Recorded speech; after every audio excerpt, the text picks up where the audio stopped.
All right, Consortium fans, welcome back. So we're going to be talking through the Consortium AAR for first timers for the Consortium. That is our after action review. So the entirety of our team is either prior military or active duty military still right now. So we like to correlate a lot of the things that we did throughout that time, and we find it very applicable to our 40K lives, and it helps us break it down a lot easier.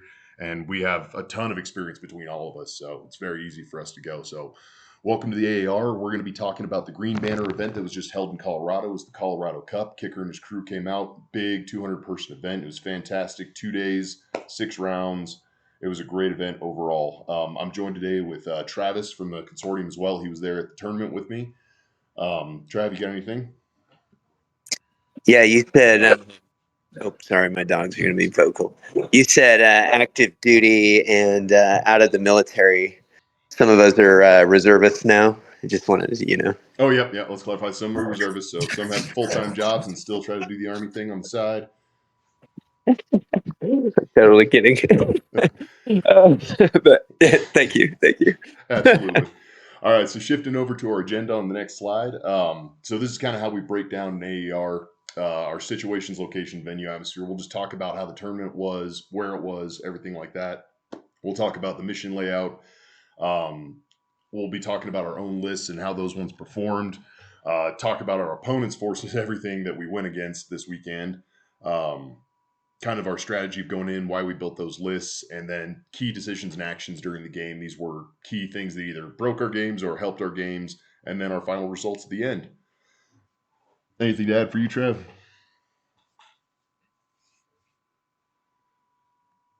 Trev, did I lose you?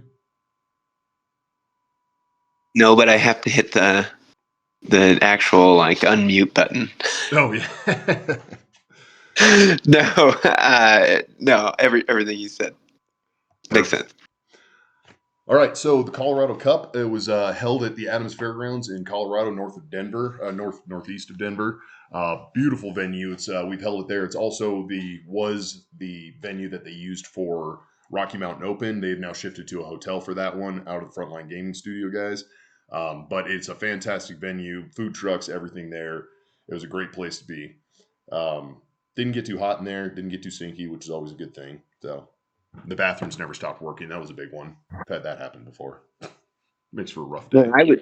I was so impressed. Now, granted, it was slightly smaller, maybe question mark, than it was for RMO last year in that venue, but just the way that this team had set it up, maybe there's a whole nother game set going on, or what I'm trying to remember from Rocky Mountain when we did it last year. But anyways, moral of the story is the setup this year was great. Like, there was so much space. There was, I felt like I could move. There was probably about a foot to a foot and a half between each tables. The tables touched each other, but they had that extra space where you could set your army, your drinks, etc. And so I really appreciated, kind of just those little things, make a big difference when you're spending several hours at a, wargaming Absolutely. Yeah, and I sat down and talked to Kicker, and they were like, yeah, we could have fit, another 60, 70 players in here, but for the extra money, like, it just wasn't worth it. I'd rather be comfortable. And like Kicker and his crew, they are gamers. They love this game. They play multiple games. So it's nice to have somebody that loves the game enough to be like, hey, what's going to be comfortable? What's going to be best for the guys? I mean, they brought an entire extra truck in just to get their sound system in there so we could have music playing all day.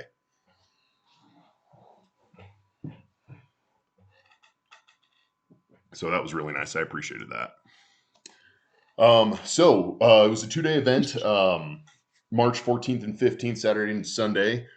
Day one breakdown. So the round ones was mission D, Scorched Earth, Tipping Point. You guys can see them all right there. But these were the mission breakdowns for each day that we were going into. Trav, you want to add anything there?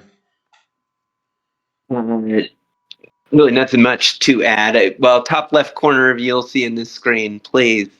We say it here. It's a plug for our Instagram channel. We do most of our stuff is via Instagram, simply because the ease of uploading pictures as opposed to filming battle reports, editing, etc. So, if you like this, if you like what we're doing or what we're attempting to do, check out our Instagram. Please follow us at the consortium _consortium _40K. And we're constantly posting battle report, just pictures, and usually backed by a song that's, I don't know, cool. What do they call it? Divorced dad rock. Yeah, we fell into that realm now. So we constantly blasting one of those songs, and you can flip through some good photos. And if Kyle took the photos, they're good. And then sometimes you get my photos, which is like a drunken sailor. But either way, it's fun. So please check us out. Absolutely.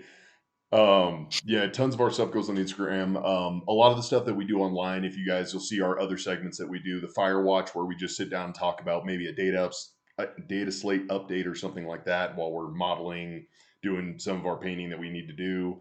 The AAR events we'll obviously do after tournaments or big games, stuff like that.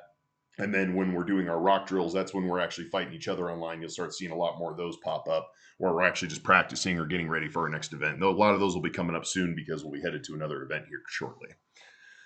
So without further ado, we can get into the next part of it. So my list, I brought, so I play Death Guard, Kyle Lord of Contagion for the team. I've been playing them for a long time. We figured out end of 8th into the beginning of 9th. So I've been playing for quite a few years now. I like to faction specialize. This is the only army that I do play. And I like to play a lot of off-throw lists that not everybody is playing right now. For people that are in the Death Guard out there, or a lot of people that have played against Death Guard, you're probably seeing a lot of Virulent Vectorum right now, maybe some Lords of Contagion, maybe Mortarian's Hammer. Those are kind of the big ones that are being played right now, because those are, in theory, kind of the most competitive lists. Virulent Vectorum is probably the most alts. That's going to be your 95% solution for all of Death Guard right now. It just has so many tools to compete against every kind of army, with the minus damage, the sticky objectives, being able to auto-explode, the rerolls to hits and wounds. All that stuff is massive right now in the game.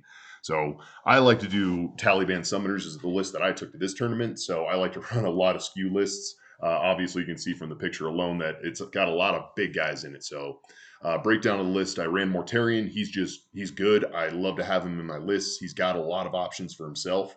And he supports the army really well when he gets tight with them, because he has his big things are his reactive move, shooting back, and fight on death. So he's always a good mainstay in my army, and I've played him a lot. I also brought Rodigus. He's really good for his -1 OC abilities. 2 great unclean ones. One's with the enhancement for forcing people to do battle shock tests at a -1. Then I brought it. This one was an adjustment. So I actually recently brought this list to Las Vegas Open. Went 4-2 with it. And then Rocky Mountain Open, I had a very similar list, and I actually ran a 5-1 with it.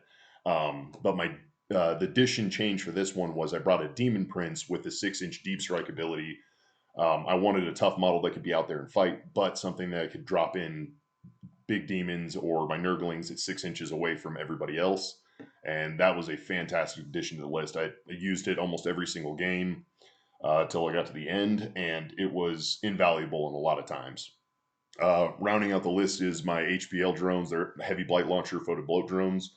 They're just the best shooting thing that we have in our army right now. Just AP2, 36-inch range, strength 10, flat 3 damage. It's just fantastic, and they'll probably go up in points again sometime. Then rounding out the list is my 3 Poxwalker units, either screeners or objective holders. And then finally my Nurglings, which were always a pain in everybody's side. They were very good this tournament for me. They held up all sorts of stuff and kept my opponent on their toes, and usually stretched back into their own deployment zone and they can't get past them. So that is my list. I'll hand it over to Trav for his list. Gotta work my my screen that I keep using keeps locking, so it takes me an extra second to unlock and unmute. Yeah, we'll get better at this digital stuff someday. No, I'm too old. Just kidding. I was working to improve. Okay, so my army. I will lead off with the main man, the man, the myth, the legend. I guess the not man, the demon prince, the myth, the legend, Bellicor.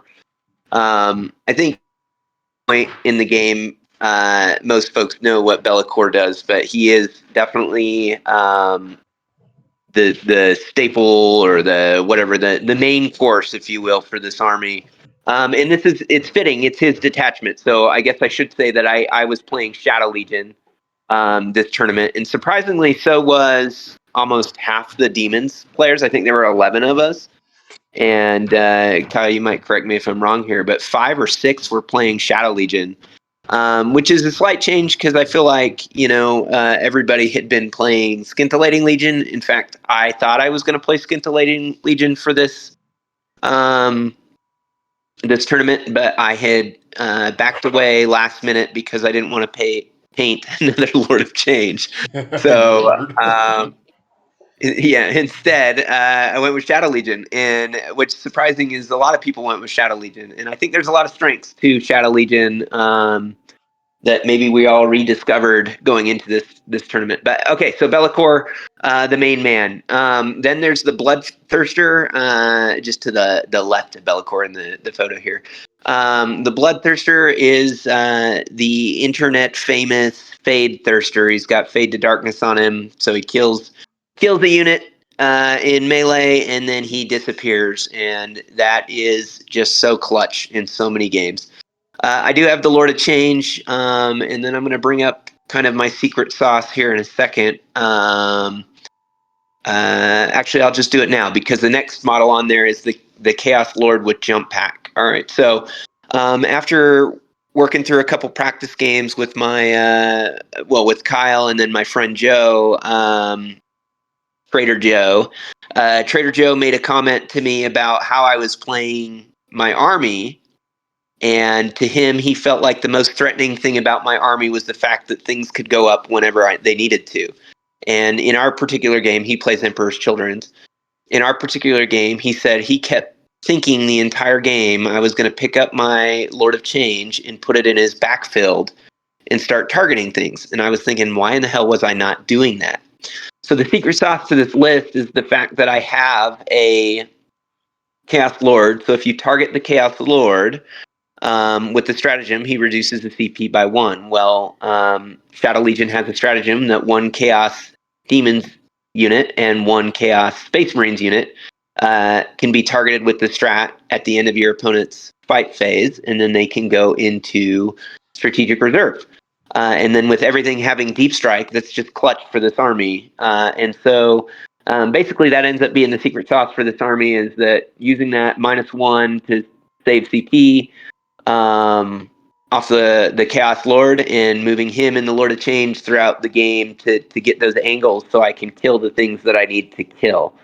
I'll talk a little bit about that later on. That strategy evolved a little bit throughout this tournament, which is, what the great part about tournaments is after 3 games on day 1, you can kind of be like, oh man, some of this stuff isn't working the way I thought it would, and we pivoted, and on day 2 it worked much better. But I'll talk about that later. I have the cultists. They're there to sticky 1 objective, and if I get really lucky, they can sticky 2 objectives throughout the course of a game. I have 2 squads of 6 screamers that are absolutely just clutch in this army. They are in this army. All Zeech units are -1 to hit in both shooting and melee, and so them being 3 wounds models with a 4-up in bone that are -1 to hit, they just go in and they just bog something down. And so I brought them for that reason. They're also anti-vehicle, anti-monster 4-up, so it's not like they bog down and do nothing. And then it's strength 6, AP 2 damage. They're pretty good into just about anything except for, larger beasts and things like that you don't want to run into, but didn't run into a lot of that. I have 2 squads of 3 flamers. They're just here so that they can score objectives throughout the game. And then 2 soul grinders of Zeech. And as I said, they get that -1 in Shadow Legion, which makes them clutch in this army. That's why they're Zeech. And really, I brought him to be a big threatening monster that my opponent, the distraction carnifex, if you will. At Las Vegas Open, I brought 3 of these guys. I realized that 3 is way too many. So now I'm settled on 2, and right now I'm unwilling to change my ways. I love the Soul Grinders, and they're staying for now. And then lastly, the Beast of Nurgle. He's there again as kind of an objective scoring piece, but he's a little bit of a irritant. He's hard to get rid of. You have to kill him in a phase, or he comes back to full wounds. And that causes a lot of problems for folks that think that they're just gonna, I'll shoot one las cannon at him, and like, great, you did 7 damage now, or 6 damage rather. 7 would kill him. 6 damage rather, and now he's back to full health. And those kind of things. And he's just great there. I think I rambled on a lot, so I will say this is it. This is the army. This is what I took. No, absolutely. And I agree with you. Like seeing that big change for this tournament where like when we went to Las Vegas or Rocky Mountain and stuff like that, you didn't see any Shadow Legion around. There was maybe a handful of you guys that run Shadow Legion to Las Vegas Open, but you've been running the Shadow Legion for a long time because you saw that kind of early power and the its actual like potential be out there in the top. And now seeing nearly 50% of the field being Shadow Legion, I think you guys are all I think people are starting to pick up on that game now. I don't know. I don't know when there's a good time for hot takes, but there's a hot take I have coming out of this tournament, and seeing some stuff now. Now, granted, and I will say to anybody who watches this video, I am a very mid-table player, and so I'm hanging out with the mid-table armies, and I think Shadow Legion does really well into the mid-table armies. Now, I don't have a whole lot of reps into what people would call the top of the meta. Like I didn't play any Astra Militarum this go round. I didn't play any any Necrons this go around. I mean, I've played Necrons in Las Vegas Open, but none of the nothing since the C10 nonsense has come out. But anyways, I might be rambling again, Kyle. Should I drop a hot take on everybody here? Yeah, go for it. I'm thinking that we're getting back to a meta that's and you don't see it much around the mid tables, but I was noticing that the biggest struggles people were having, and then some of the top tier players at this tournament were bringing a lot of those. We call them like the jail lists or whatever. So like those orc hordes, the Astra Militarum hordes, things like that. And I don't want to call it like a straight horde list because I feel like the other Shadow Legion player who did really well was bringing things with the sole purpose of trapping their opponent's army somewhere on the table.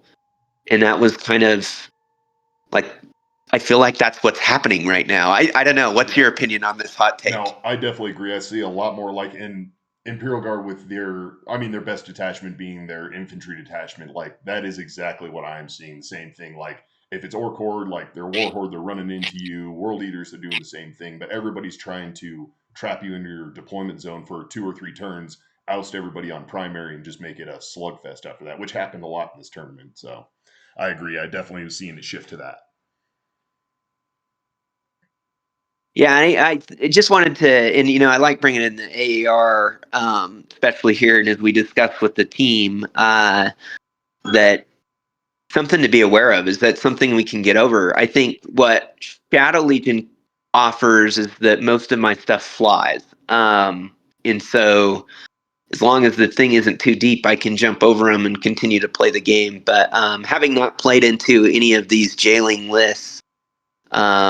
I think you did. I think you got to play the Warhorde, Kyle. So maybe you have a little more experience talking about that. But I was just kind of, I don't know, just an observation I was thinking about as I was trying to write my next list for our next event. So Absolutely. Definitely something I'm going to be keeping in mind. I don't know if I'll run this same list again or if I'm going to go to something else, but it is definitely like that is what it's feeling like. And being able to, you need to have that answer now. Like no matter what tournament you're going into, you probably need to have that answer if you're going to be running the mids to the upper tier tables. Like you need to have an answer for getting out of your deployment zone, which is fantastic because your army does it so well. Even the things that don't fly, you can use your strat and you can jump a soul grinder, or you can get something off the ground. Your bird comes off the ground, your beast gets stuck, he can come off the ground, and you can be other places in the table. So I know you'll be talking a little bit more about some strategies, how yours kind of evolved over the tournament as well. I yep, think are we all good here then? yeah, I think so. Perfect. All right, we're going to be getting in, starting talking on the next mission. We're just going to take a little break for a second. We'll be right back to talk about the first mission of the tournament. All right, welcome back, Consortium Fans. All right, so talking day 1, mission 1. That was mission D, Scorched Earth Tipping Point. This is the one you can see on the left side of how you score the primary on this one. This one is a very much a timing mission, I feel like. Knowing when you're supposed to scorch, when you're not supposed to. Lifting up objectives too early can really hurt you. Um, but going into this mission, so I faced Colby with his Imperial Knights. He was running the Valor Strike Lance detachment. Not too much. I do not exactly remember what Valor Strike Lance did, but I know it was a lot of he could hand around, ignores cover, a lot of these things like that. But his list overall, he ran 4 small knights, an assassin, somebody to hold his back objective, and 3 big knights. Very shooting heavy list. It was a very good game. He deployed up on the line. I deployed up on the line. I actually thought I made a mistake in my deployment. I didn't realize, but I thought I had Mortarion hidden enough, and he decided to take 2 knights worth of shots on the very first turn because I had just enough exposed that he could shoot around on me. So I made a slight mistake on my deployment there, but luckily Mortarion slugged most of the wounds. He made an incredible amount of invulns, and he was only down to 9 wounds after the first turn. And I actually went second on this one. So he launched out. He started prepping, but he ran out to a lot of the objectives with his little knights, and on the 2 wings of the board, ran out to me, and I saw what he was going to be doing with the little knights. They're going to be primary for anybody that's played against Imperial Knights. Like the little knights are the way they score for the most part. The big knights, they're not the fastest thing in the world. They can get out to an objective, but once they lose their small knight support, it's 3 big knights that are having to do actions. They're having to fight. They're having to try to hold down objectives, which they can until they start losing a lot of wounds, and their game can start falling apart from there. But Colby was a fantastic opponent. He was round 1. Everybody was excited. And he came out swinging hard. He ran out hard onto the board. I don't know if he's really faced into Death Guard very much or Great Unclean Ones, but I was able to. I actually started 2 of my Great Unclean One in Rodriguez and Deep Strike, and I was able to land a 9-inch charge on turn 2 and picked up 2 knights, and then landed a 6-inch charge from my 6-inch Deep Strike with Rodriguez and picked up the other 2 knights on turn 2. And then I just started barreling into him at that point, and you can see where it ended up in this picture. I ended up with Rodriguez in his deployment zone, Great Unclean Ones in his deployment zone, and just started picking up knights after that, and it was just one after another for those turns. And then it's where knights have their hard point is once you get into them and they're stuck, they just start not being able to score anymore. They can kill things, absolutely. They're absolutely lethal. But if they get stuck into their deployment zone and you can cage them in and their small knight support is gone, then it starts falling apart really quick for them. So I ended up taking that game 95-50 for round 1. It was a very good game. I always have those nerves going into that first game, so this was a nice one to get me kind of on track for the rest of the day.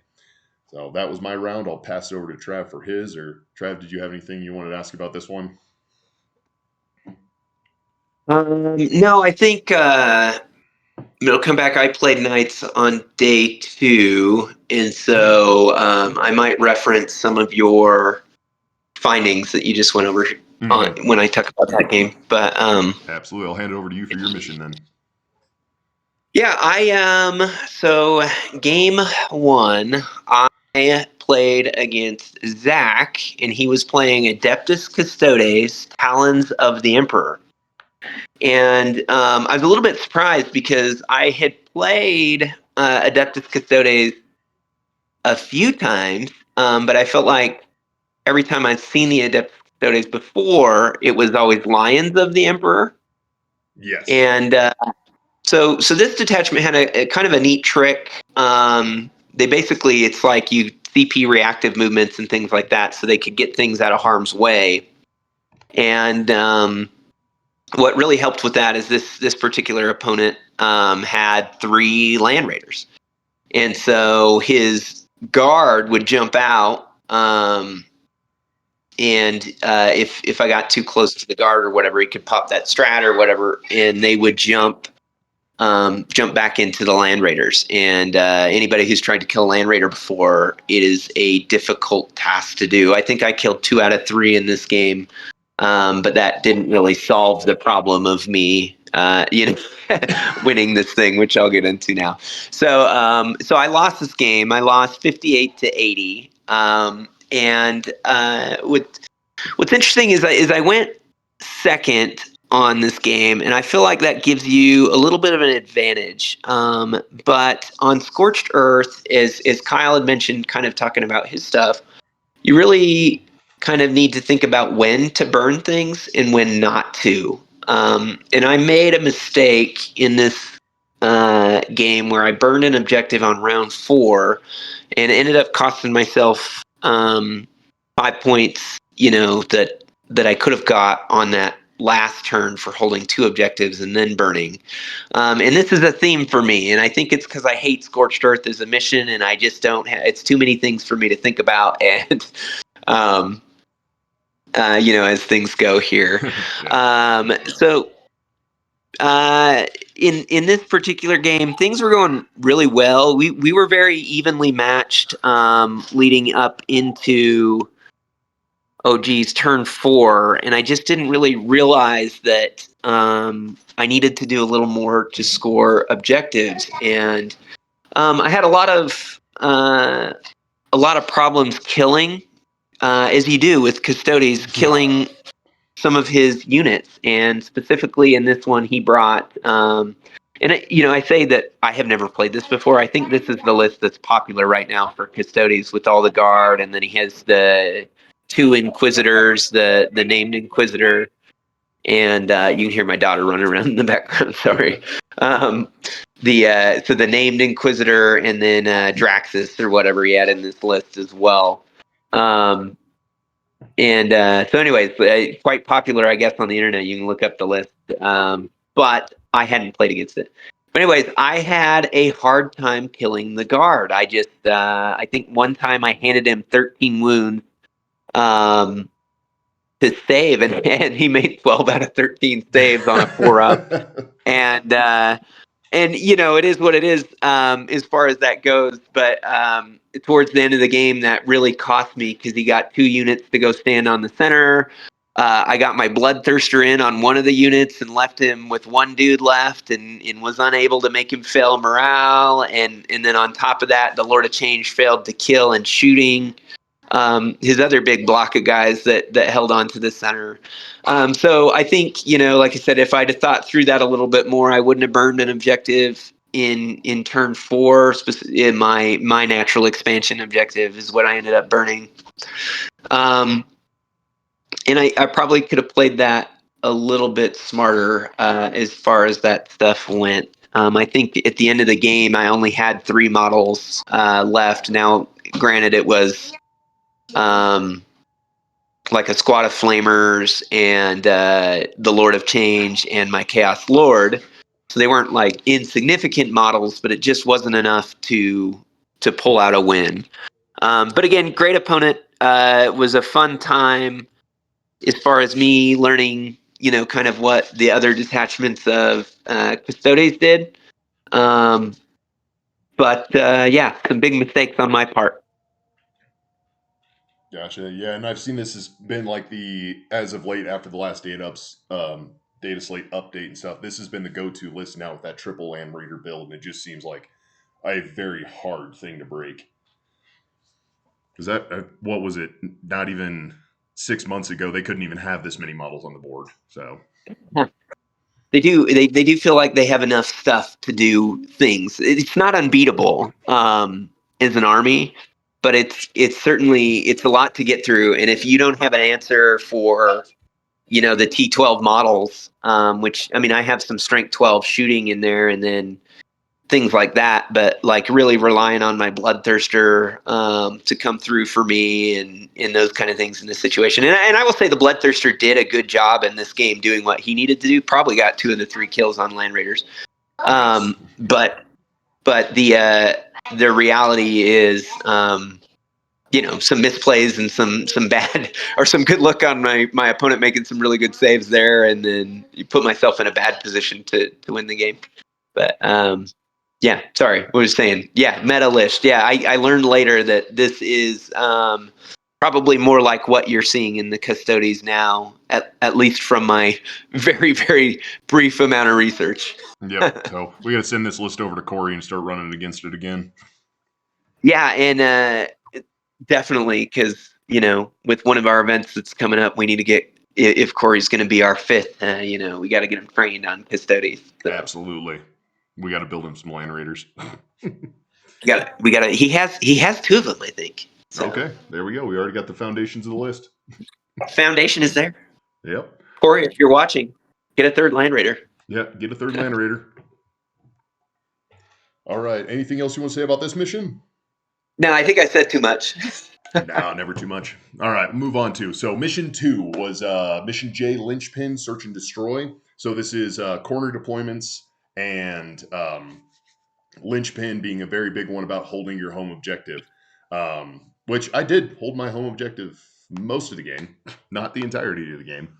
So I ended up playing Mason. I played into Orc Warhordes. That's kind of been their go-to as well right now. You see, gosh dang it, what's his name? Their main guy. I just blanked on it.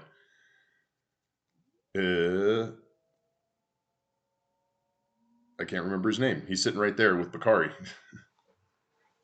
Gazgulagu. Yeah, Gaskell. Yeah, Gaskell. However you pronounce all these orc names. Yeah. You see this one, it's a big Gaskell with 20 boys, Bakari with those guys, and another group of 20 boys with another war boss, and they're tank killing guys, they're heavier mech guys, and then a couple trucks, and that's basically the entirety of the list, and a whole bunch of grots that sit back and hold everything on their own deployment zone. But we were talking about the those caged lists that try to get people into their deployment zones and then just not let them breathe for the rest of the game.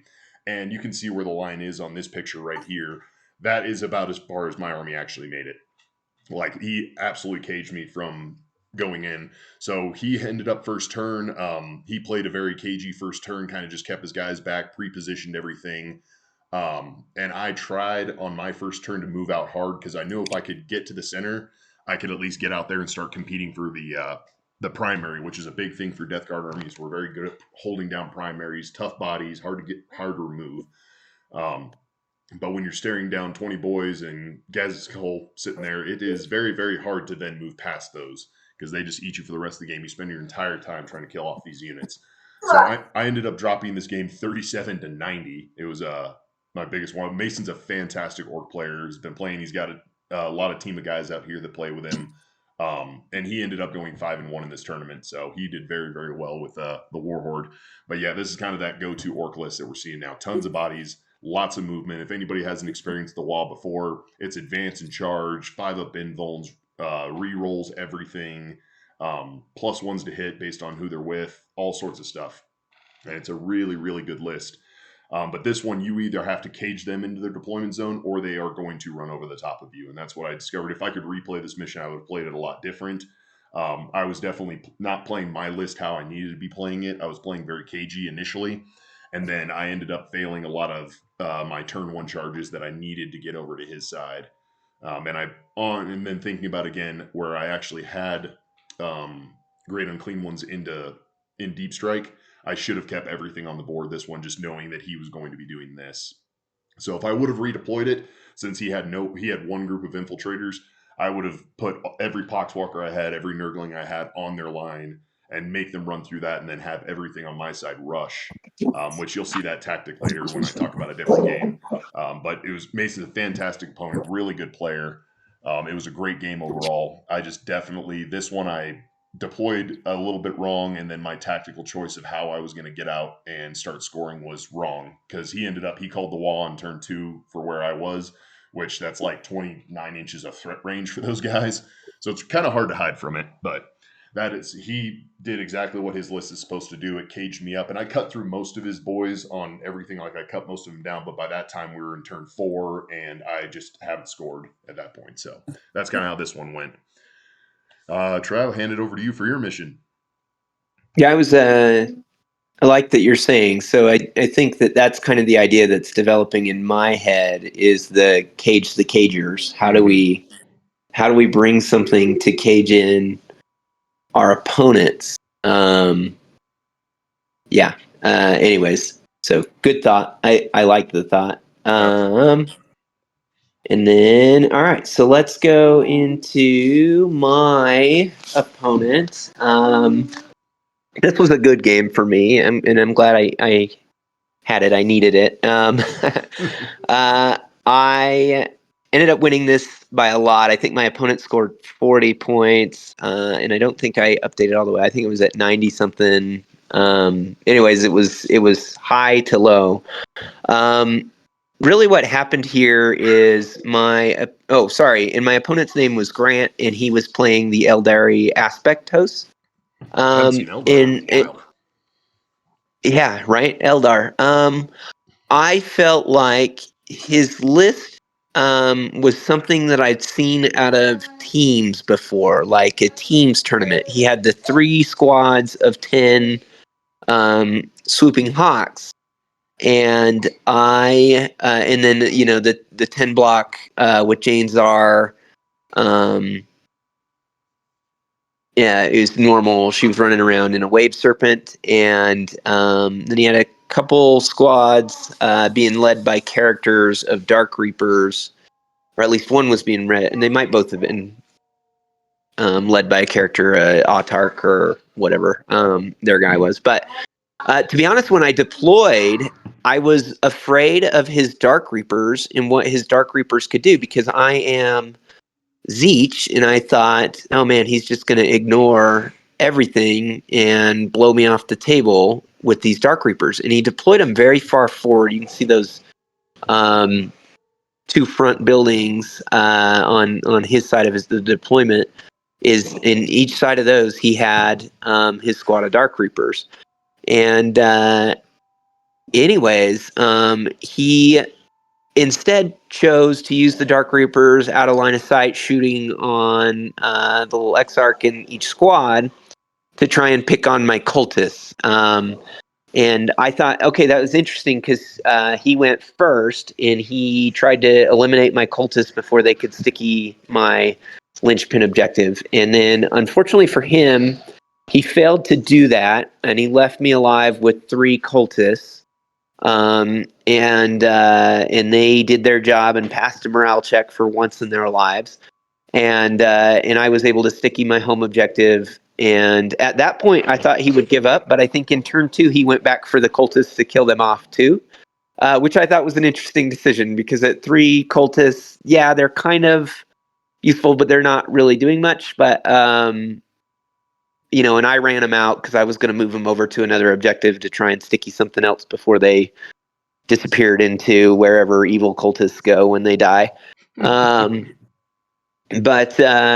anyways, so he kind of wasted his Dark Reapers on that, as opposed to getting them out and shooting things that I thought were more important to my game strategy. But then really what it came down to is that his Swooping Hawks really could not do a lot to any of my big monsters. And I think he deployed his Jane Czar and her squad too early. He brought them out to charge something. It was like a squad of flamers or something that was just one of my scoring pieces, which, get it, if you're going to kill me, kill my scoring pieces first, and then I have to do things with monsters, and that sucks. But he did that, but he left them kind of exposed, and so the Bloodthirster said thank you and went and just kind of cleaned them up. In there, you can see that, and then it got him really close to another squad of Swooping Hawks, and I peeled away his expansion objective from him, and things just went downhill for him that way. And then to his benefit, he had a hard time killing any of my stuff, be it dice rolls and whatever else. He brought in his fire dragons to try and kill off a soul grinder, and I think he got it, but like it was like almost didn't happen. And like it just, I was feeling bad for him, because it's, how it goes, you make all the 4 up and bone saves, and it's kind of like, well, I'm sorry, this guy is gonna live. But he did, and I think that's really about all he killed the whole game is maybe a squad of flamers and a soul grinder. He did have a good part in the match towards the end of the game, and this is one where I got lucky again. Is I had just my Chaos Lord sitting on my linchpin objective, At this point, I felt like I had control of the game, so I kind of went far forward. I had a monster standing on every one of the midfield objectives, and my Beast of Nurgle was making a run for his home field objective. And I think I had to fight a squad of Hawks in order to win it. But anyways, at this point I felt very much in control, and I only left my Chaos Lord, who I was uppy downing with, to hold that linchpin objective.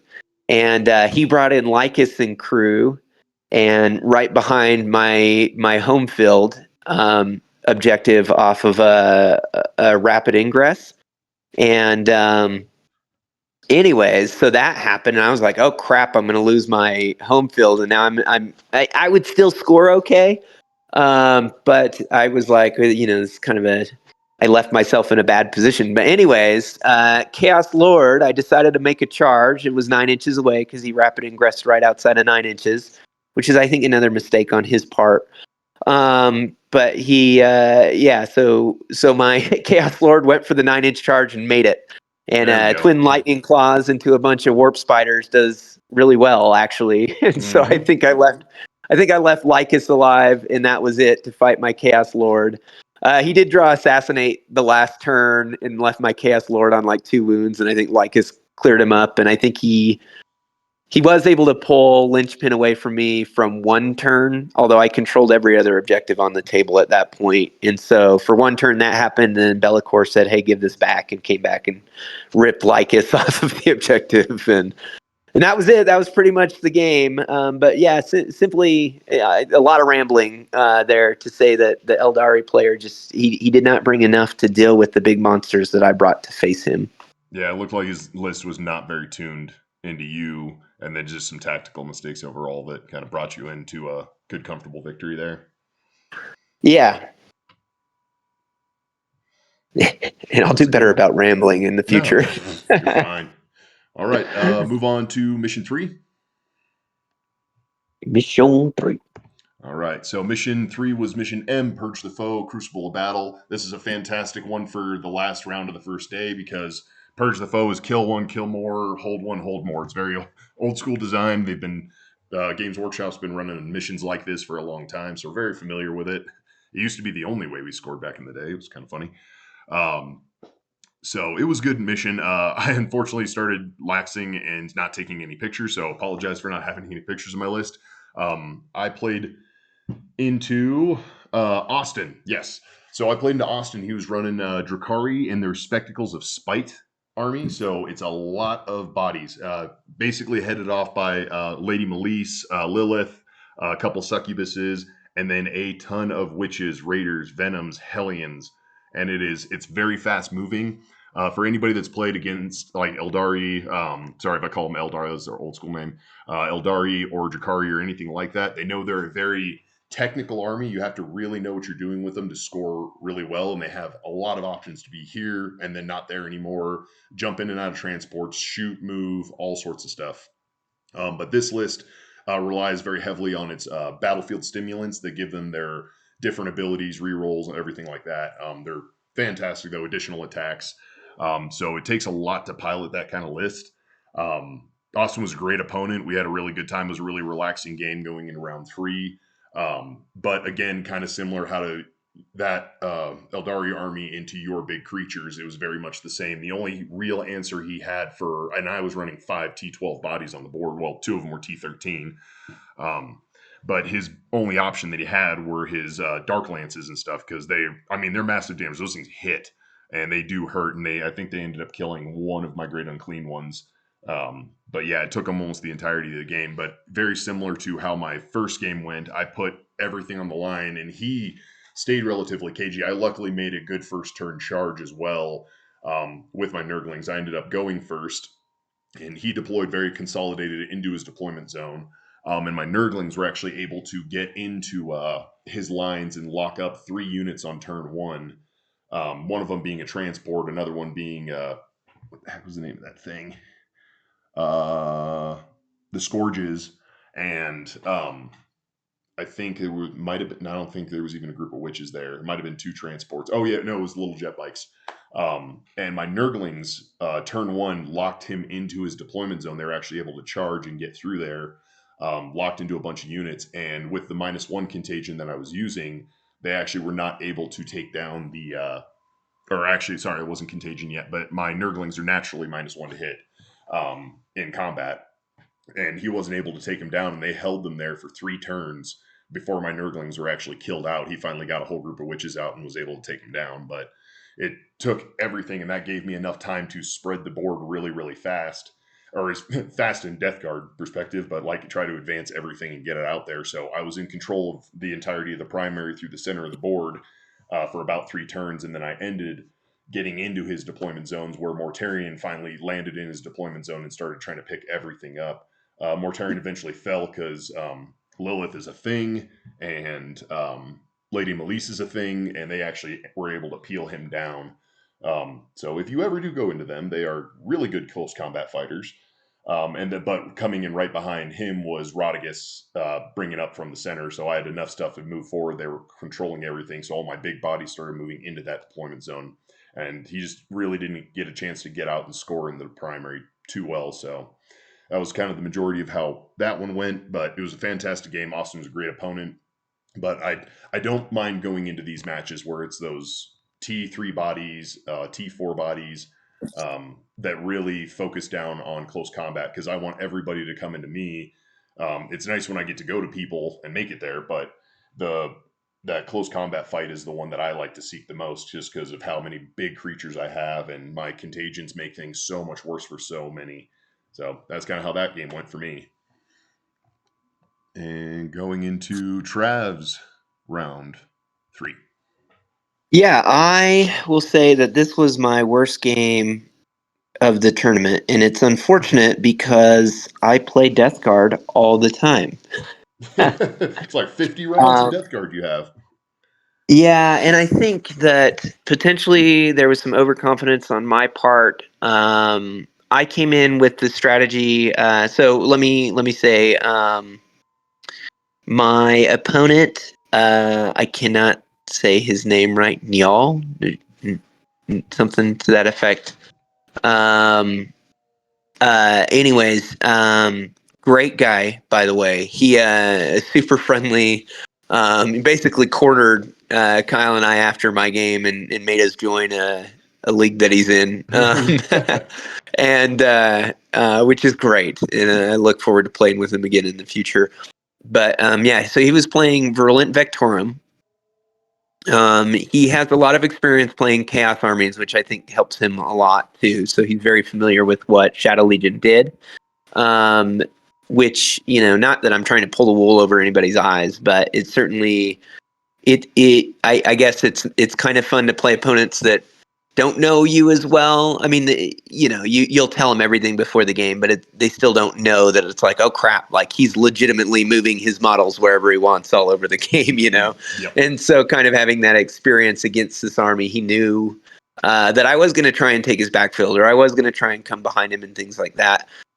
Which I think helped him kind of box me out. But I knew from playing Kyle that my best strategy was to eliminate all of those dang drones that he had. And I was unsuccessful in doing that, which really cost me over the game. His only shooting really relied on those drones, and he was able to keep them in positions and places across the table throughout the game that he was getting the shots he needed on me. And I was not getting the shots that I needed on him. And you can see this is early in the game that he brought in his Death Shroud. Now, granted, he got a little bit lucky on his Death Shroud. He had a Poxwalker, just one. No, he had 2 left alive. And in order to bring him within 6, he needed to be within one of his units. And they were in a position that I didn't want him to be, so he went to move the Poxwalkers, and I overwatched the Poxwalkers with my Flamers, and you would think that 3 Flamers shooting D6 shots would kill him. I didn't. I left one alive, and he was No. able to get a 6-inch deep strike with the Death Shroud right into that forward position there. And And then, unfortunately, following that, the Bloodthirster did Rapid Ingress, went into um, the Death Shrouds, and failed to kill them. And it took him about 2 turns to chop through him for some reason, between the -1 and just some unfortunate wound rolls. And that really kind of put a damper on my strategy too, because I really rely on that Lord of Change and that Bloodthirster in this matchup to kind of run around and clean up all those drones for me, so that it kind of sets up those scoring opportunities. And so, yeah, bottom line on this game, like looking back, my review comments and things like that, is I just need to be smarter about how I'm positioning, in making sure that I am killing the things that I need to kill, in order to prevent them from, playing their game strategy, which is a lot of it is just positioning those drones and shooting me to death with those drones. So anyways, any comments on that, Kyle? I know you're a big Death Guard player, so. Oh yeah, no, and this is kind of that list that has been flooding the internet for little changes here and there between who runs it, but in their own flavor of the list. But yeah, the Virulent Vectorum is that one where it has a ton of answers, and if you do not kill those primary units, it will score all over the table. And it has just a lot of staying power too. Surprisingly, like it's not that many big bodies. Like the biggest one in there being Morty, but yeah, it's a tough list to move around. It just has a lot of options, and it's surprisingly hard to kill 3 Death Yeah, Shrouds and with Lord of Contagion. he had Morty and what they call Mini Morty, were his Oh big yes, the Demon Prince. So our Demon Prince, our demon walking prince. Demon Prince, is Yeah, 212, 10 wounds, but you can also in Virulent Vectorum give him a 5-up Feel No Pain, which is what Morty right. has. So they call him Mini Morty. He's Mini Morty, He's Mortarian with 6 less wounds is all he is, and a hell and of a lot cheaper. they are, yeah, and they are tough as nails. And I did kill Mortarion in this game. I don't know if I killed the Demon Prince. I can't remember. But like that was not my primary focus. I think Morty got too comfortable sitting on the center, and Be'lakor went and chopped his head off. There we go. But that wasn't the issue, though. It was that I failed to kill all the drones, and his real scoring, as I've learned from playing you, Kyle, is going to come out of the potential to move those drones all over the table and do the things that he needs to do. Um, so yeah. Lessons learned, and I think when we get into day 2, I'll talk about kind of my biggest overall lesson learned and in how to play my army. Absolutely. All right, guys, we're gonna take a little break and then we'll come back for round 2 or day 2. All right, welcome back, Consortium fans. So just another plug for our Instagram. It's up there in the top left corner. If you guys want to join us on Instagram, you can see a lot of pictures of our armies, different events we've been at, battle reports, stuff like that. So we'll continue to post more on there and YouTube as we get more of our segments up and running. But now we're moving into day 2. So just starting off that morning, it was already a sketchy morning. Poor Trav, he was sick all weekend. He actually slugged it out the whole weekend, sick as hell, but still getting out there to play 40K. And then we woke up day 2, and my first text to him in the morning was like, "Hey, it's snowing. Grab your jacket." And we actually drove into a blizzard almost all the way to the event. We were driving from Colorado Springs up there, and it took us more than 2 hours to make it up there through the snow. We actually weren't sure if we were going to make it to our tables on time. We ended up making it by about 5 minutes, but it was. And then I think what your opponent actually didn't show up for another 30 minutes for your first game. Yeah, they were debating on whether or not they were going to switch me to a new opponent, because he had at this point I think it took him an extra 20 minutes to get in. Yeez. Yeah, it was pretty bad in the snow. And then actually the funny thing is after we finished the tournament, it was all beautiful outside during the tournament, and then by the time we got to the end of the tournament, it was a snow blizzard out there. So we got to drive in snow both ways. All right. So the first mission on day 2 was mission O, Terraform Crucible of Battle. So interesting mission. Terraform is another one where you just have to. It's important to hold your objective or your home objective so you can score those primary points. It's almost impossible to win this game if you don't have good control of your home objective. I played Nick. He's another extremely good player, and it was a Death Guard mirror match for me. So my Tallyband Summoners versus his Virulent Vectorum, and he played it to a T. I ended up losing this game 65 to 89. It just basically I ran out of things that could hold down the board, and it was really a good break game, or it was a good even game until probably about round four, and that's where kind of just it fell in his direction. I ran out of models that were alive, but Virulent Victorum has, I just say it has the tools that it needs to get through almost all kinds of lists. And a big one in this game was his ability to explode on when he wanted to, and he set off Mortarion when I killed him at a really good time, and it basically cleared a lot of the center objective and killed a lot of my units that were about to make a run.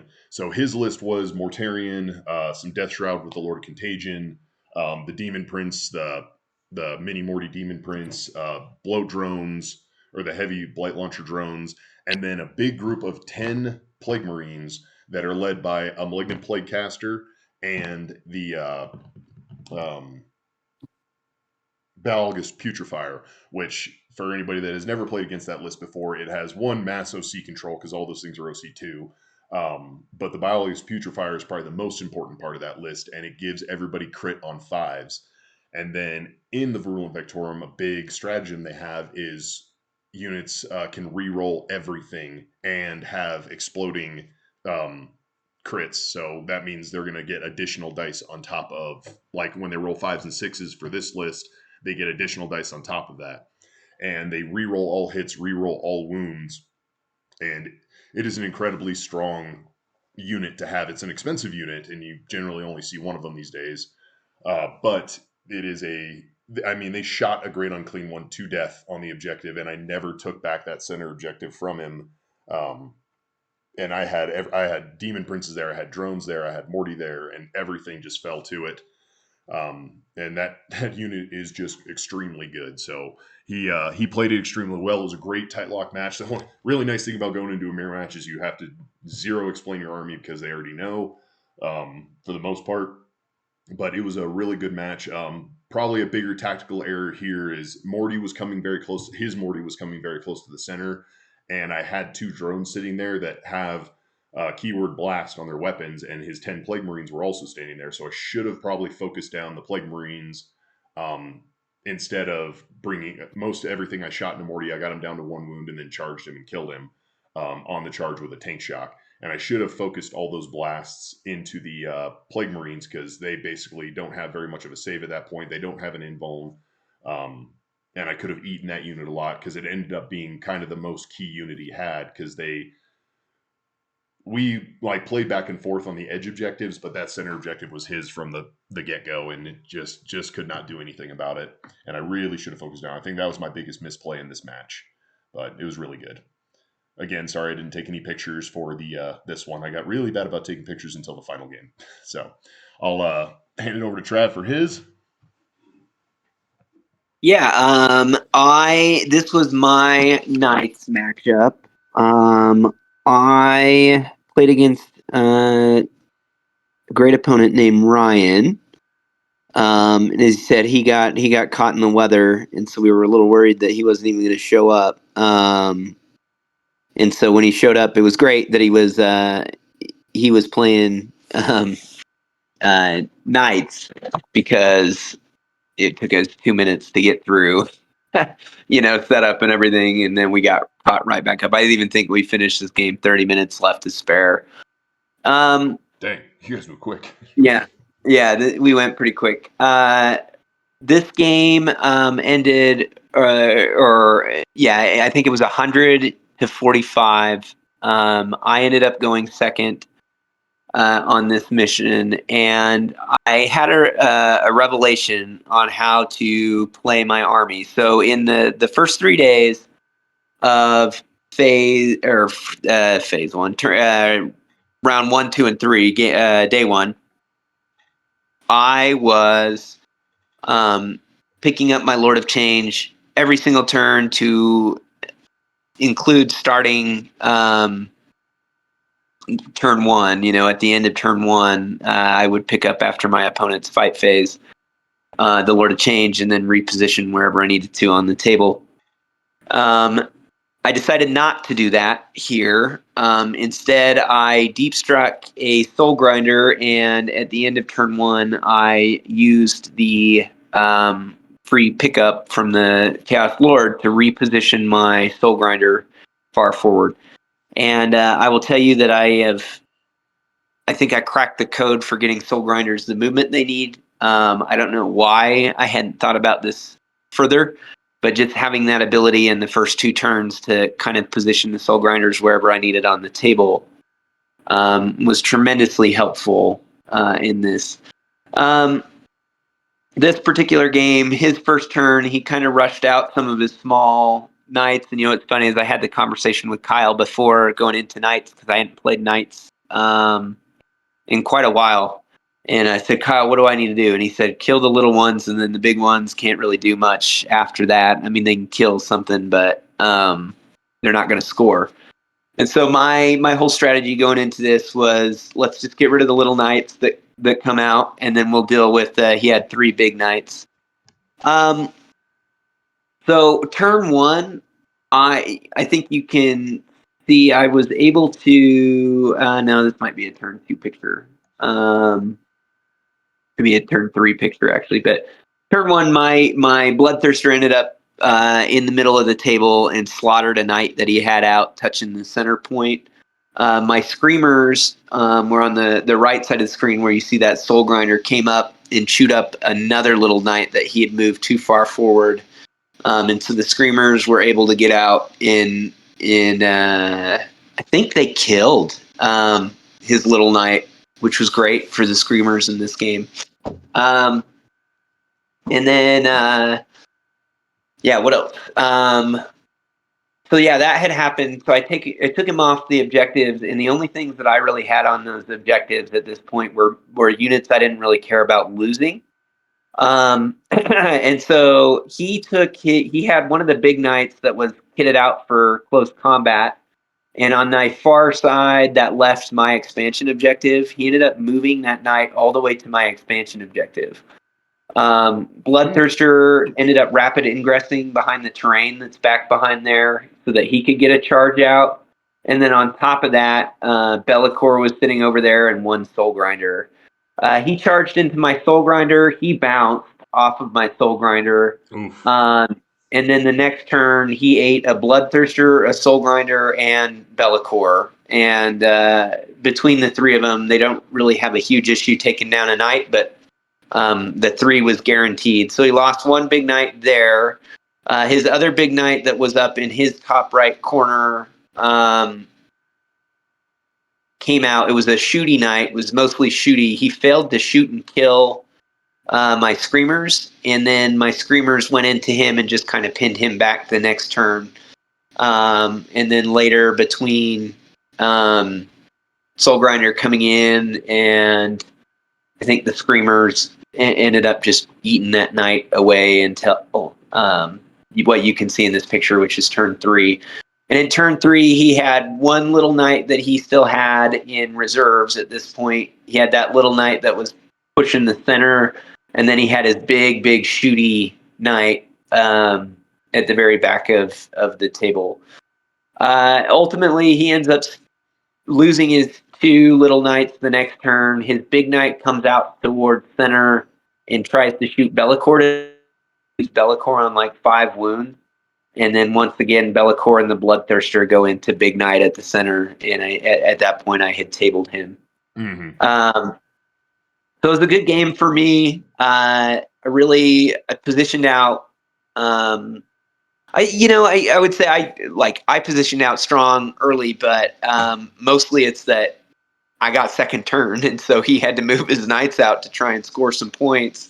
And it just left him, there's not that many models, and it left him spread out and all over the table. And it was very easy to just kind of clean them up one at a time throughout the entire game. Yeah, agreed. Yeah, Knights definitely have that rough thing where they have to balance between how much firepower they want to bring to the board and how much scoring they want to bring to the board. You definitely picked that list apart in the right manner, so good job. Yeah, and if you click the next one, I did put a VIP of the match in this one. And so there's the AI enhanced picture of my Bloodthirster. And Bloodthirster was money. I think every single night he went into, he killed throughout the entire game. So it was just one and done every single night. And so he was uppy downy. He was fading back every time. He would come in and just chop somebody to death. And so the man did work for me. Good man. That's why he gets to stay in the list. Yeah. I had to tell you, just a fun fact, in forever going forward, my son calls this model Pigsley. So his name is Pigsley the Bloodthirster. Pigsley the Bloodthirster. Nice. That's pretty good. Well, great win there. Yeah. I'm not too worried about the night fight right now.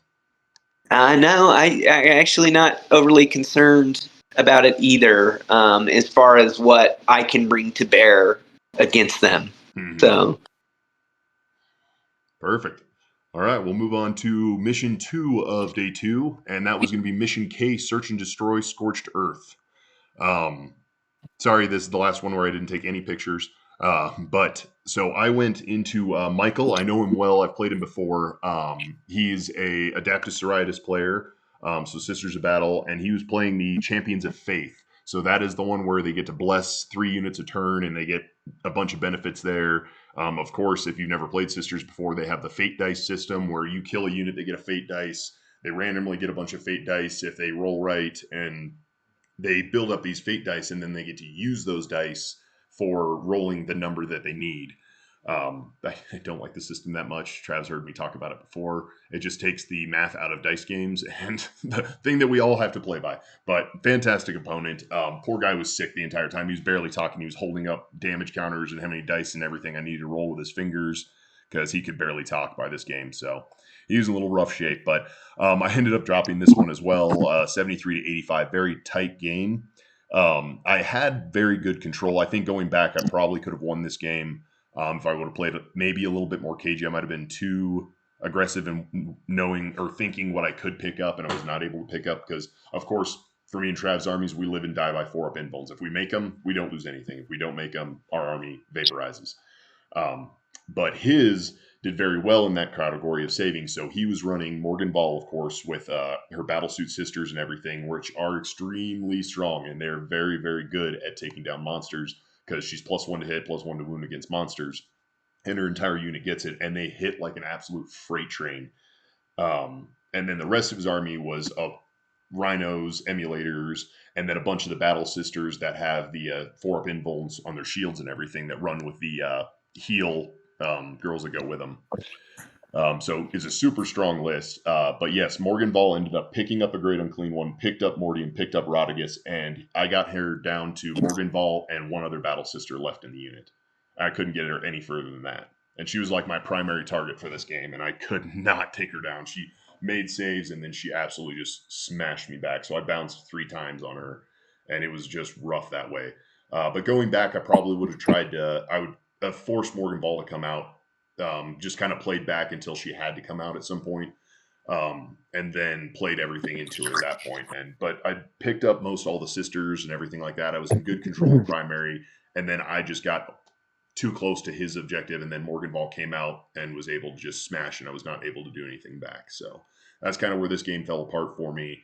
But then I realized this is where I started having the revelations in my games where I was at times playing too cagey, or I wasn't setting up the right screens to allow me to get to like force people to have to come fight my primary, or I could just sit out there. And that's where, when I get into my next game, I'll show you kind of how I changed my strategies and how I more or less should have been playing my list a lot more the entire weekend. So that was the end of mine. I'll go hand it over to Trav for his round 2.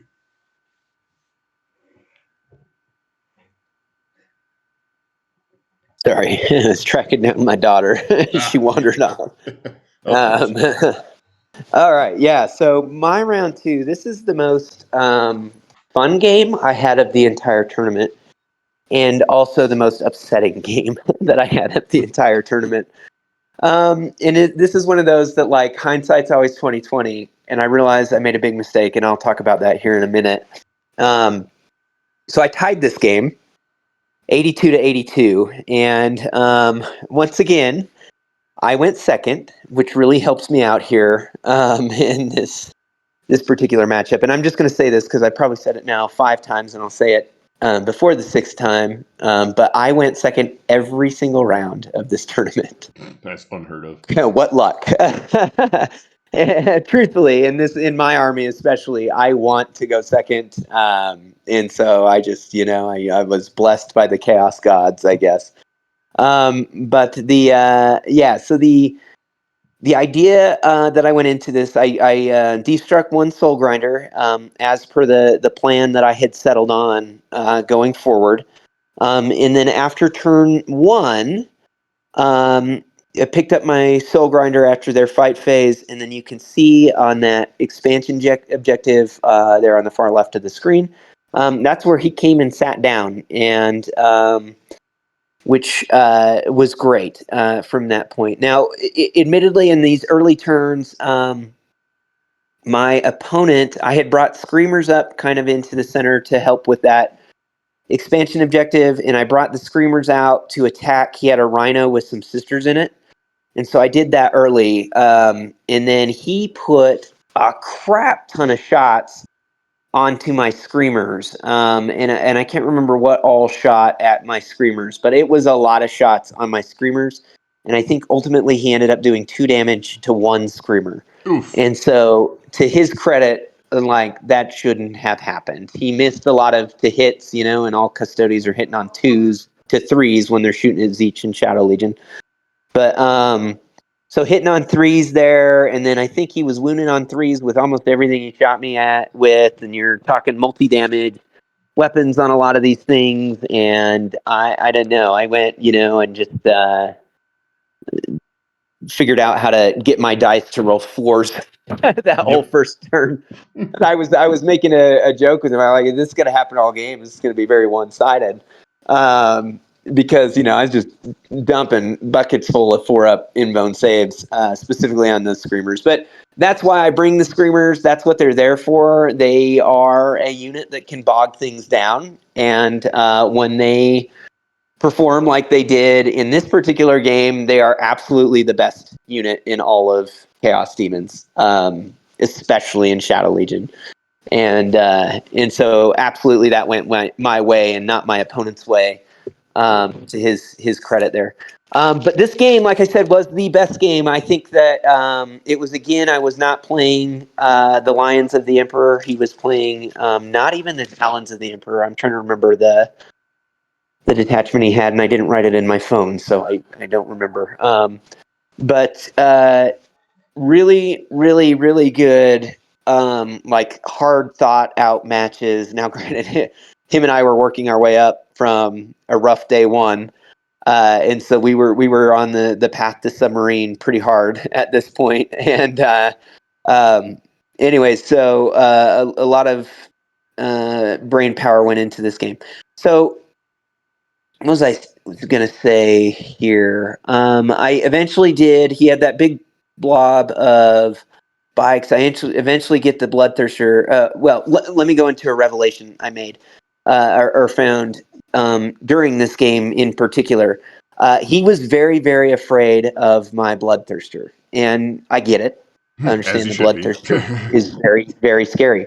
And so he didn't want his bikes or any of his big units of or his big unit of guard that was riding around in the Land Raider to come towards that center objective, because I had positioned the Bloodthirster right behind those 2 buildings you see there in a position where he could easily reach, because in Shadow Legion, Khorne gets advanced shoot and charge. So the Bloodthirster was positioned to reach that. And I'm telling you, for like the first 2 turns of the game, my Bloodthirster just sat behind that building and didn't have to do anything else, which was a great discovery for me, because I'm like, man, if your opponent knows what the Bloodthirster can do, they tend to keep things away from him. And so I'm like, he is more powerful right now in this game not playing than he is playing. Legitimately just standing behind that building and saying, if you come touch the center, I will come and get you. And anyways, that went really well. That actually carries over into my next game. And I'm like, wow, there's just so much power in just knowing that this model can be so powerful, in using that against your opponents. But anyways, okay, I we'll go off into what happened in turn 4. And I don't know, Kyle, if you can turn it on to TTS. I wanted to just show this real quick. All right, we're there. I'm on the map with you. You're on the map. Okay, on the screen. All right, so I'm using these pawns here to represent the Custodes players and where he was at. So by the end of turn 4, there was a lot of killing. He had, what are they called? The Venatari guys sitting on center. He had his big grav tank back here on this objective. And he had, I think a small unit of sisters that was back here too. And they were currently involved in a melee with my Beast of Nurgle, who was standing on his home objective. At this point, there might have been a couple other models on his side and my side, whatever. I had my Chaos, my Cultist there. I had my Lord of Change, was sitting over here. My Lord of Change had just finished off the squad of Terminators that were there. And then I had a squad of 3 Flamers that I had brought down back in my backfield earlier to help them assist with killing. I think he had some Venatari dudes that had tried to fly to my backfield, so they came to back up the Lord of Change. So here we are on turn 4. I made the decision to burn my objective here. My natural expansion up top with the cultists. So the cultists were in the process of burning.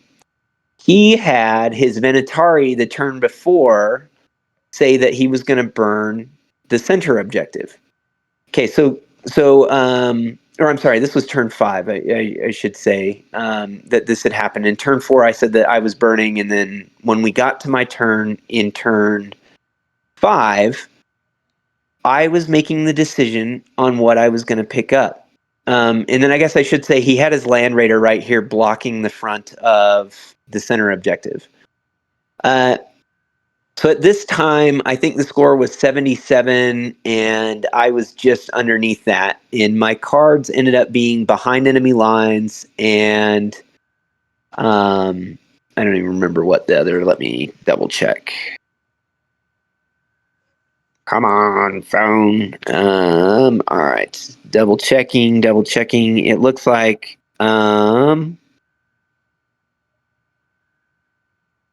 extend battle lines and behind enemy lines was the objective. So, anyways, if I scored one of those things, I was at the point. What was I at? 74. So if I scored even one of those, that I won, or I would win the game by one. Or I'm sorry, no. I was at 78 because I was already winning. That's what it was. So so if I scored even one of those, I got to 82 points.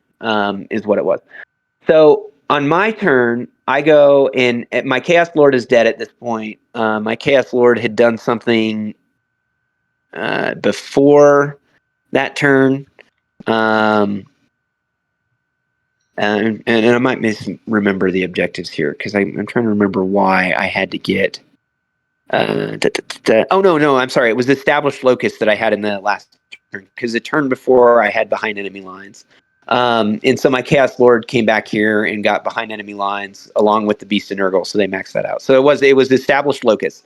So at this point, I was feeling like I was going to win, but I really couldn't score. Sorry, give me just 1 second. I'm trying to get back into your game.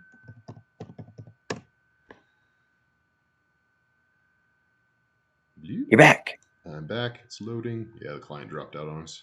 Okay. We're with you again. Okay, so here's the cultist. So it goes to my turn 5, and initially I said I'm going to spend 1 CP because the Lord is gone, so I can't do it for free.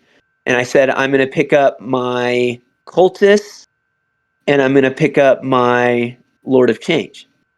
And then my opponent reminded me that if I picked up my cultist, I would fail to burn on my home objective. And I got thinking about it, and I was like, I don't want to fail to burn. That's kind of silly. So I was like, all right, the cultists will just stay here. And so I'll only pick up my Lord of Change. My Lord of Change was able to fit just back here in his objective, in his deployment zone.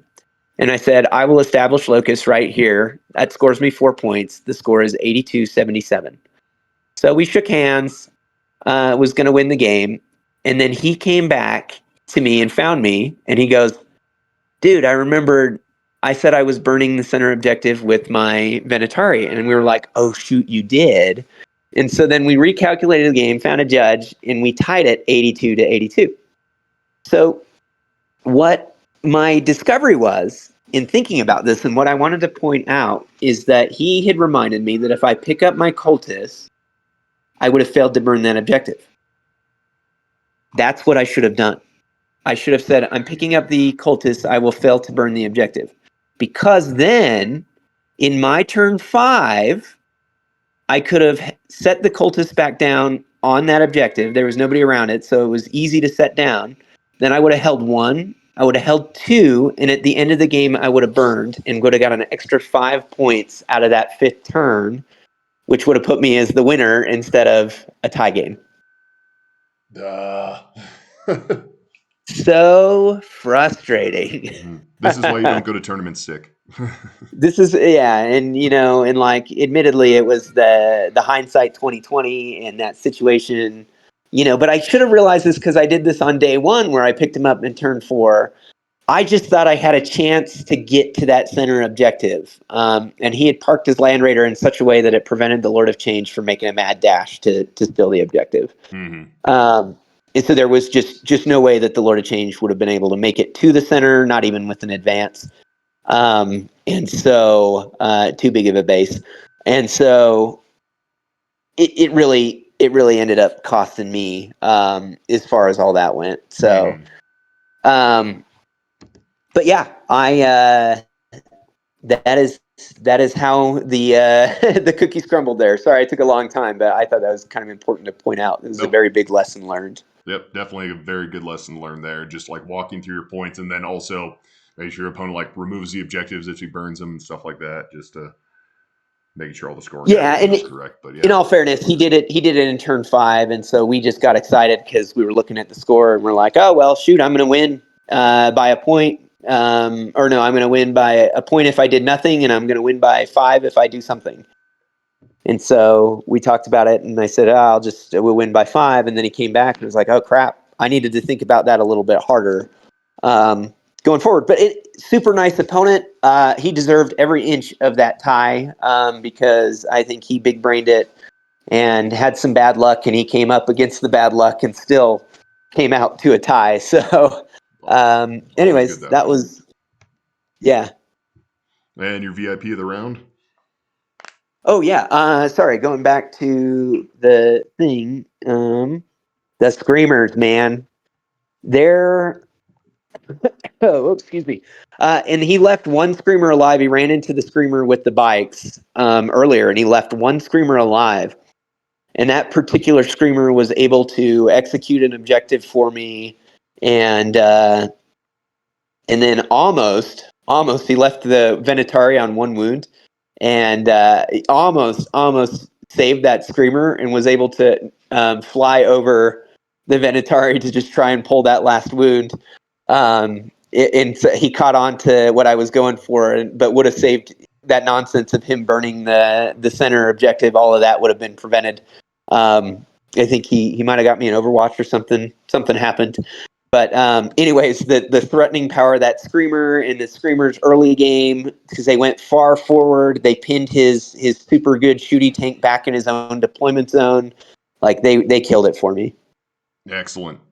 Those Screamers have done that to me quite a few times, of where they just do not go away. Great. Love them. Great game. All right. Going to the final mission. Final mission. All right. Yeah. There it goes. Okay. So, easy mission for the final one. Mission A, take and hold. You just hold 3 objectives, and that's what you're doing. I finally took a picture again at this point because my brain was somewhat functioning at this point. tipping point being the deployment. So it's the 20 and 12 deployment, which is very good. I can use the entirety of the board. This is really where I started actually playing my army how I was supposed to play my army. And I had had experience into World Eaters before. We were actually at LVO this last year, and we all played the exact same World Eaters player, and he beat all three of us. I mean, he went on to be what, 6-1? I think he lost in the shadow round. Yeah. Was he? Did he play the Shadow? I don't. I know that he had lost one, and that's how he ended up getting paired into me. Oh, okay, that's what it was. Yeah, so he ended After, up 5-1.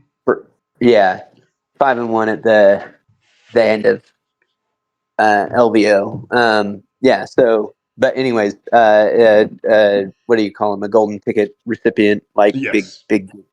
Anyway, yeah, I digress. Yeah, he's a very good World Eaters player. A very good World Eaters player. So I ended up playing into Matthew on this one. Another really great opponent. I went 6 for 6 on wonderful opponents. Never had arguments. Never had issues. So it's always fantastic to have that in the tournament, and it's great for Green Banner event, raising the 40K Fight Club. They're all like raising the standard of the game. It's fantastic. I haven't had bad matches out here. It's good.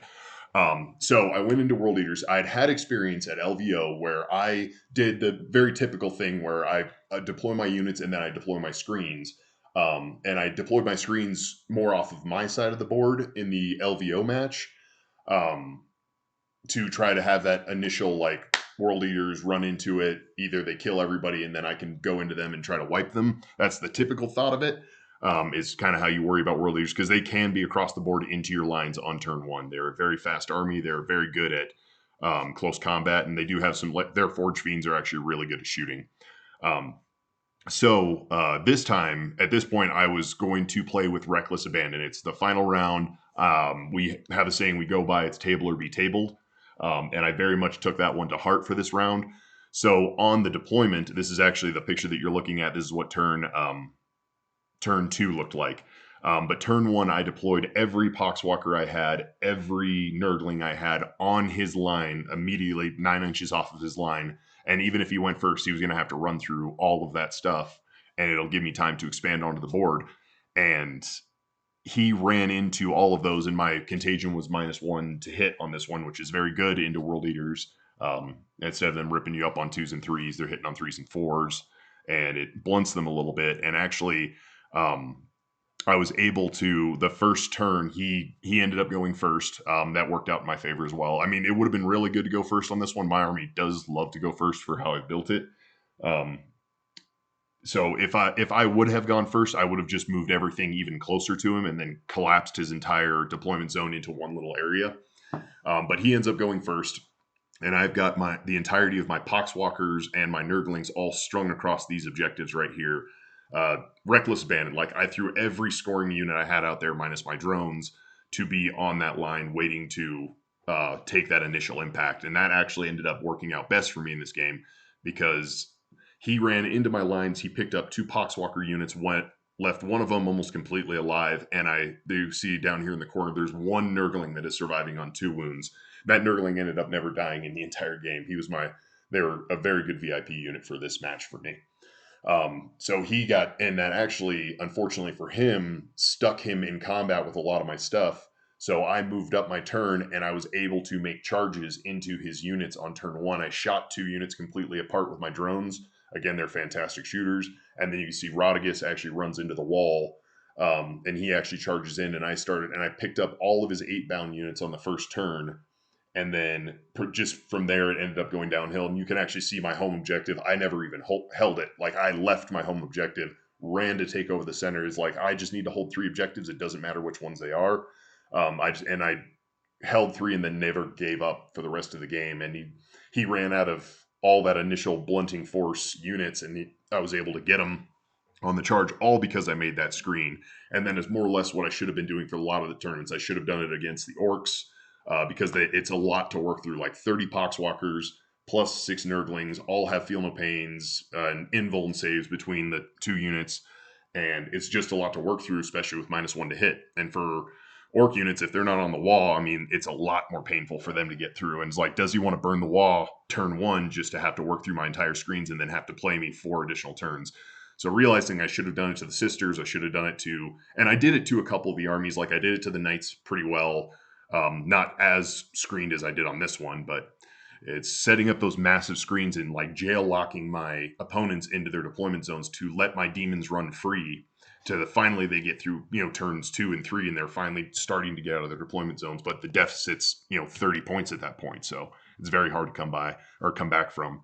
So that was my big revelation with mine in the end. I should have been doing that more often. And if I end up taking this list into our next event, I'll definitely do that a lot more often. And just because every single time somebody looks at this list, they're like, what is this list going to do? And it's like, it's just going to run at you. This is exactly what this list is meant to do. It's a highly aggressive, very tough list. So that's what I learned from this one. But Matthew was a fantastic opponent. He actually questioned, he saw how I deployed. He's like, what are you doing? I was like, I have set up my screen and I'm running at you with Reckless Abandon. I told him my game plan from the beginning. I was like, I am running at you with Reckless Abandon. And he ran into me and he's the one that ended up breaking first. So it was a very good match overall. But it was also my funnest match, just seeing it weirdly and it actually got to the point where he couldn't really fit Angron into the main field because I had so many big bodies and covering some areas that he actually ended up deep striking Angron onto my home objective so he could score 2 objectives through that game. And Angron had to sit there and then eventually replaced by some additional 8-bound that were in deep strike.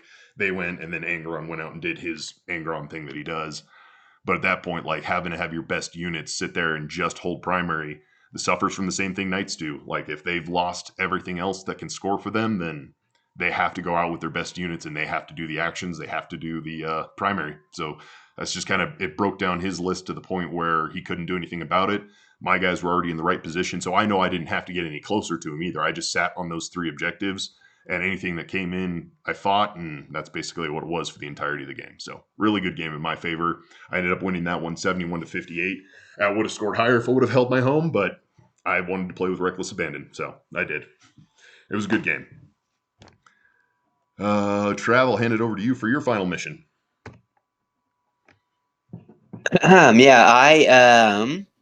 My final mission was against a guy named Josh who was playing Space Wolves. I think that I had the distinct advantage coming into this matchup, having played Space Wolves at Las Vegas Open. I know it was a while ago, but not much changes as far as the theme of the army goes. And he had never played Shadow Legion before, so I think he was not ready for his tricks, or for my tricks. But what I did really well in this game was the psychological warfare. I made sure that I over-explained what my Bloodthirster could do, and I did a really good job at making sure he understood that my Bloodthirster could pick up just about anything in his list, maybe except the Land Raider it could falter on. Or he had a 10 brick of Terminators that could falter on that as well. But I wanted him to know that, and then I positioned the Bloodthirster right behind those buildings and kind of measured out how far he could move. That showed him that, hey, I can get to that center objective in turn 1. And the reason in doing that, too, I know he had the scouts, and I just wanted to make sure it worked so well in the last game, creating that fear, that I just kind of wanted to, highlight it a little bit. And it worked well because he for several turns was afraid of going to the center objective, which allowed my Beast of Nurgle to make a play towards the center. I was able to hold the center for quite a while the Bloodthirster sat back and just kind of babysat the Beast of Nurgle, really. And then he faltered in shooting. He had the Lancer, as you can see in the picture. He tried to shoot the Beast of Nurgle to death and failed.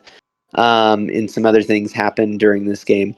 But probably the most important thing is he had 6 Thunderwolf Cavalry.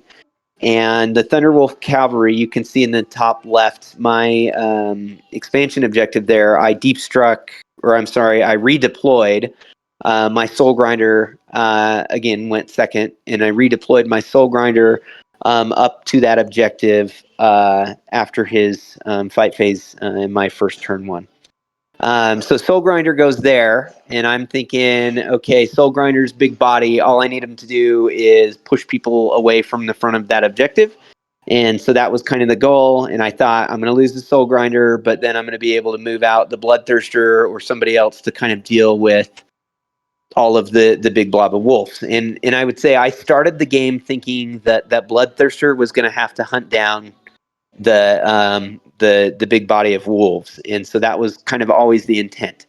Well, when he came into me the next turn with the Thunderwolf cavalry, he bounced off the Bloodthirsters. Another one of those, like, I had some great saves, and I think he did one guy did 3 damage to me and left me with 11 wounds on the blood or on the Soul Grinder. Mm-hmm.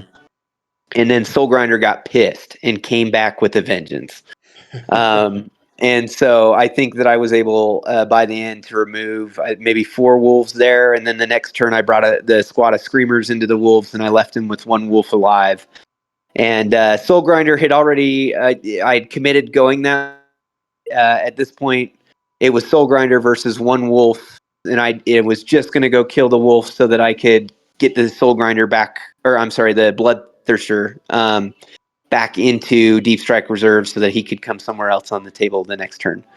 My opponent made an interesting choice. He started with his 10 block of Terminators off the table. He rapid ingressed them into his own side of the table right in front of his expansion objective, and he let them camp there for a turn. And I don't know why he made that decision. I didn't think it was a very smart decision as far as that goes. I think maybe he was a little worried about where the Bloodthirster was going to move to. But I don't think a Bloodthirster picks up 10 Terminators in a single turn. I mean, in fact, he can't. He gets 7 swings, and if I go wide, he's definitely not going to kill the whole squad. So I'm not sure that was the decision that I would have made. I was glad he made it. And so at one point, all he had was a lieutenant with Combi Bolter standing on his expansion objective. And I sent my screamers after the lieutenant. We bounced off of each other for a little while, but the screamers were able to steal the objective off him. I stole his expansion objective, I think, for 2 turns, which at that point, that puts him in a pretty big deficit on points. But anyways, the man, if you go to the next slide, my MVP of this game is going to be the Beast of Nurgle. He tanked a Lancer's worth of shooting to win me the center at one point. And then he went in to kill the scouts that were back behind that building. I think I failed to kill the scouts. I think I left 2 scouts alive, but that didn't matter. Because then his block of 10 Terminators came out. He was only able to get 5 of them into combat with the Terminators, and then I think he sent the other 5 after something, maybe the last Screamers I had over there, if I remember correctly. In the 5 plus Arjak Rockfist went into the Beast of Nurgle, and some bad rolling on his part, but Beast of Nurgle also tanked some 5-up invulnerable saves. At the end of combat, he had 1 wound remaining. Yes. And so that means he goes all the way back to healthy. So he pinned down the block of 10 back on his side of the table for a whole extra turn. And I think at that point, that was the only chance he had of getting back into the game, is getting those Terminators to come and start taking care of my big monsters and, owning some of those objectives. And so, anyways, VIP for this game, Beast of Nurgle, wasn't expected. He was the champion we didn't know we needed. But yeah, really, really rocked out a good win there, and that tied up put me well in the lead. I think final score was 91-64 in my favor, and yeah, what can I say? I ended up going 3-2-1, so I dropped 2 games on day 1. Arguably one that I shouldn't, and one that I just got manhandled. So, yeah, good tournament for me. Extremely good tournament. Congratulations to you for your highest major placing yet. Fantastic. I think you Yeah. ended up 66th out of 200 guys. Yeah, 66 out of 200. Again, to all of the people who are listening to me, I think the last several GTs I've been to, I've been 3-3. And I'm consistently a 50% kind of guy. This is the first time that I squeaked out one more than a 50%. So I tied that that one game. So yeah, so thanks, Kyle. Yeah, definitely was my highest ranking for a tournament so far. So. Absolutely. Now you just got to ride that into our next tournament.